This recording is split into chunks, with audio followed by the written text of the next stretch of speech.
Hello everyone. Om Name Bhagavate Nama.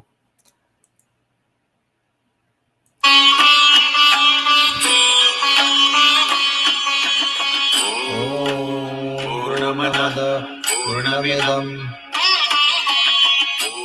Purnamudachyate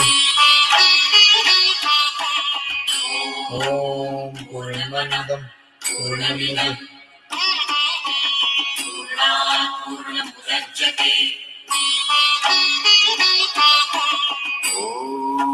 Purnamada Purnamidam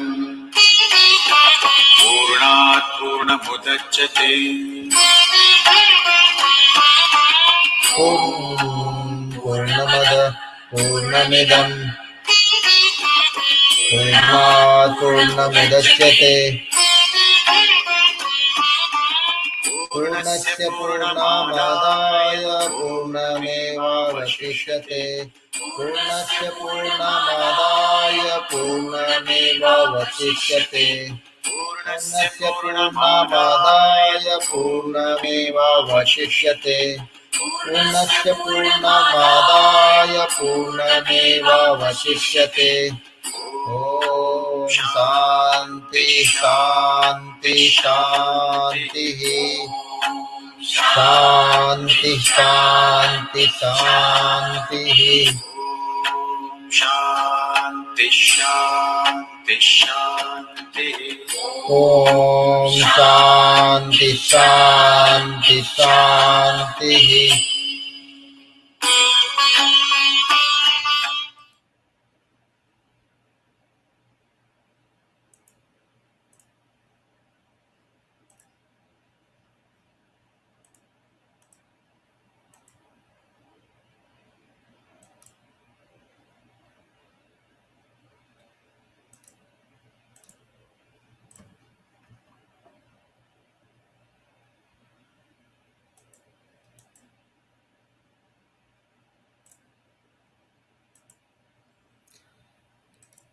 Om Namah Bhagavate Vasudevaya Namaha.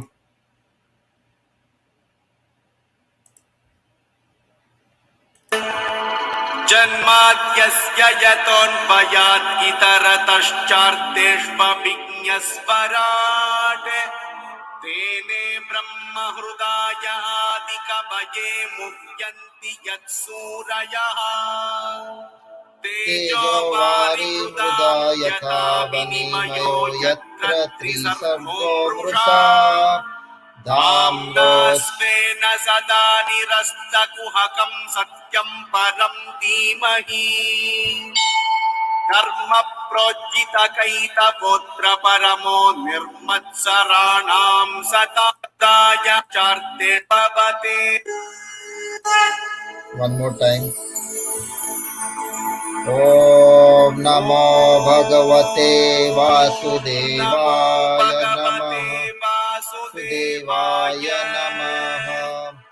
Janmadyasya yatonvayaditarashcharteshvabhigyasvarata Tene Brahma Hridaya Adikavaye Muhyanti Yatsurayaha Tejo Vari Mrudam Yatha Vinimayo Yatra Trisvarga Mrusha Dhamrasvena Sada Nirastakum Satyam Paradimai. So I offer my obeisance on to Lord Sri Krishna, son of Vasudeva, who is the supreme all-pervading personality of Godhead. I meditate upon him, the transcendent reality, the cause of the causes from whom all manifested universe arises, in whom they dwell and by whom they are destroyed. I meditate upon that eternally effulgent Lord who is directly and indirectly conscious of all manifestations and yet is beyond them. It is he who first imparted Vedic knowledge up to the heart of Brahma, the first created being. Through him, this world, like a mirage, appears real even to the great sages and demigod. Because of him, the material universe is created by the three gunas actual appears to be fractal although they are unreal. I meditate therefore upon him, the absolute truth, who is eternally existent in his transcendental abode and who is forever free of illusion. So today I wanted to talk about who is referred as God in Hinduism. So if we go to the etymology of God, uh, so the word God is derived from the word Gut in Dutch, and from Gut it became God in English. The word God itself is derived from the word Gutam in Sanskrit. So let me pick up the shloka which refers to the word Hutam, from which the word become Gutam in German, and then it carried forward to God in carried forward to the word God in English. So if I get to the slide,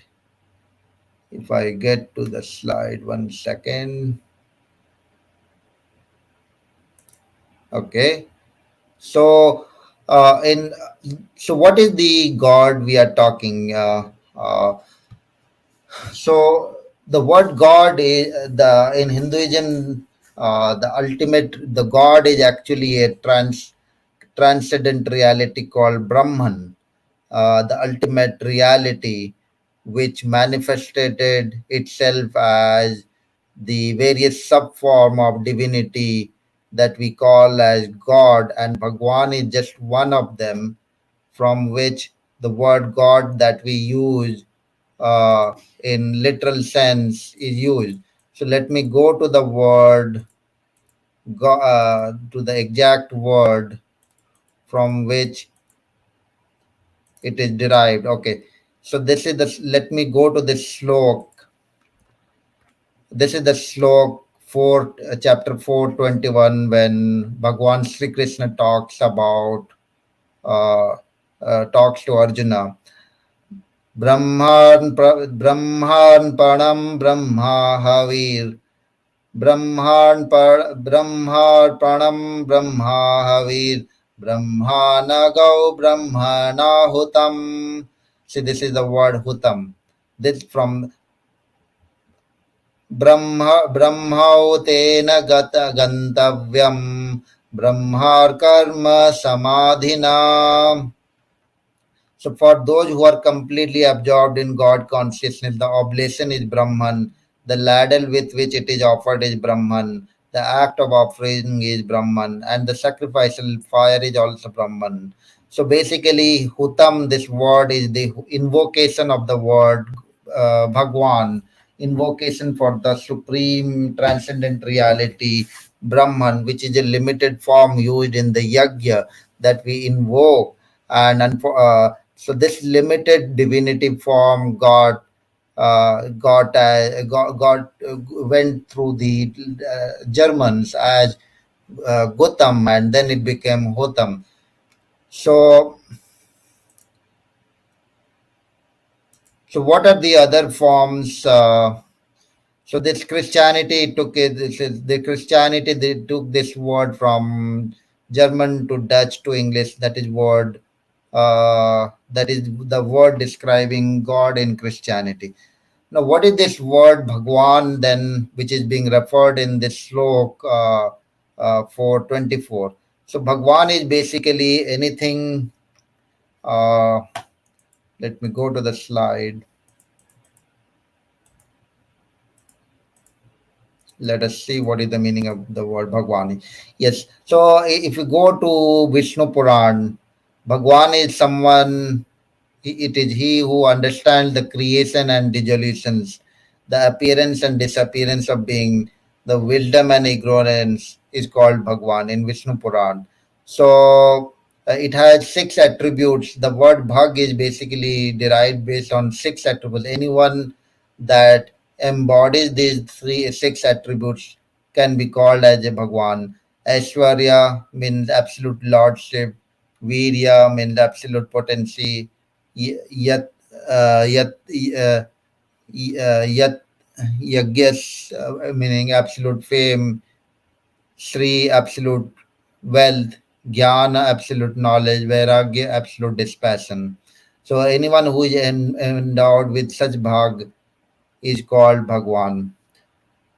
So, as I was saying, the ultimate reality is the Brahman, which is all pervasive and which is not separate from us, from which is the pure consciousness available. That is the Brahman, the one reality. It is not a god of the heaven, the theist god that Abrahamics used. So that may be one of these manifestation of the supreme Brahm, but that's not the ultimate reality that Abrahamics use. That is one form of the God we use. Now, what are the other form? For example, we have other form is Ishwar. Ishwar is the supreme Lord. The Shiva and Vishnu are considered as Ishwars. These are the supreme God, but that is not the ultimate. That is that that is different from the ultimate reality. So supreme God is called Ishvara, and devta can anything be which is divine, which can be is called devatva, which we embody, and anyone can embody those devatva quality which is within our body as cognate points. So for example, someone can be a devta of knowledge, it is called Saraswati. Varun, Lakshmi, Durga, Brahma, Yam, these are all devtas. So the entire body is just a kshetra, which is a cognition point of our God, of the Devatva, divinity, which is again an embodiment of the Brahma, Supreme Brahma. So what does Bhagavan Sri Krishna say? Idam shariram kauntaye kshetra vidhiyate etadyo veti tam prahu Kshetragya iti tadhidaha. The supreme divine Lord say, "O Arjuna, this body is called Kshetra, and the one who knows this body is Kshetragya by the sages who discern the truth above both." So this body is nothing but an the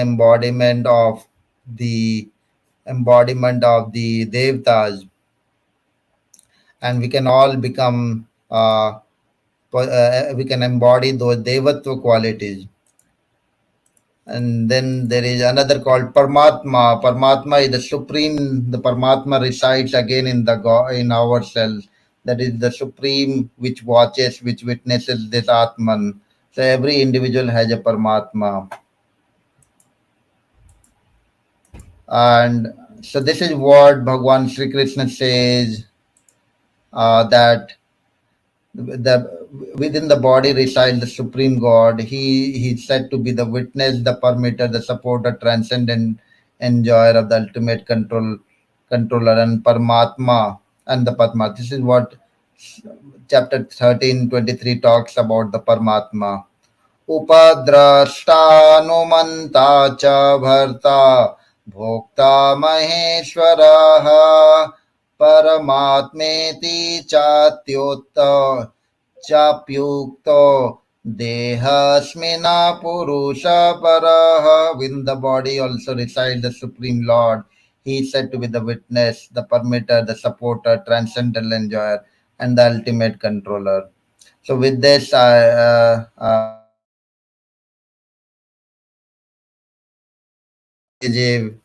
Brahm is the ultimate reality which manifests itself as the Ishvara, the Paramatma, the Daivatva, the Purush, the Prakriti, and he is not separate from us.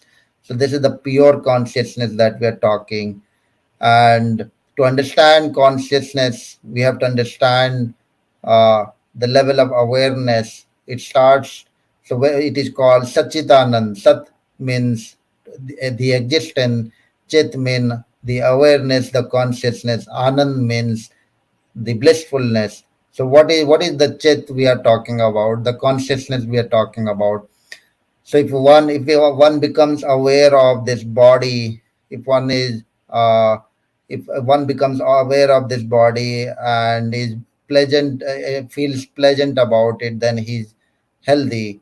If he's pleasant about if there is a greater there is a greater pleasantness in this body, it is the state is called the state is called pleasure.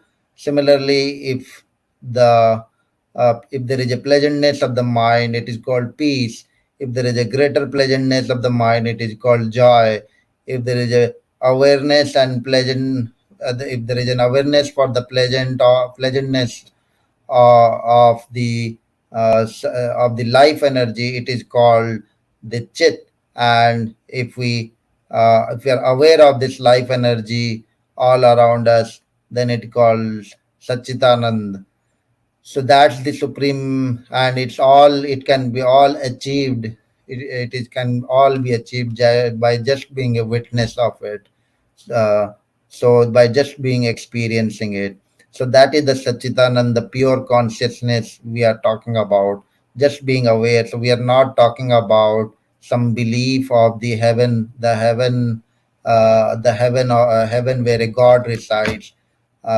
No, we are not talking about that. We are talking about on the heaven on this earth, which can be known by being a witness of ourselves and around the surrounding, by learning to be coexistent, by not being predatory. We don't believe in a God, a weak God who is cynical, who destroys the humanity. Not that God, the God which is Devatva, which is the divinity. You can deny that any God, but you can never deny our own existence, our own divinity, and the ability to live in coexistence with this Devatva is the reality. Thank you very much. I end the space. Thank you.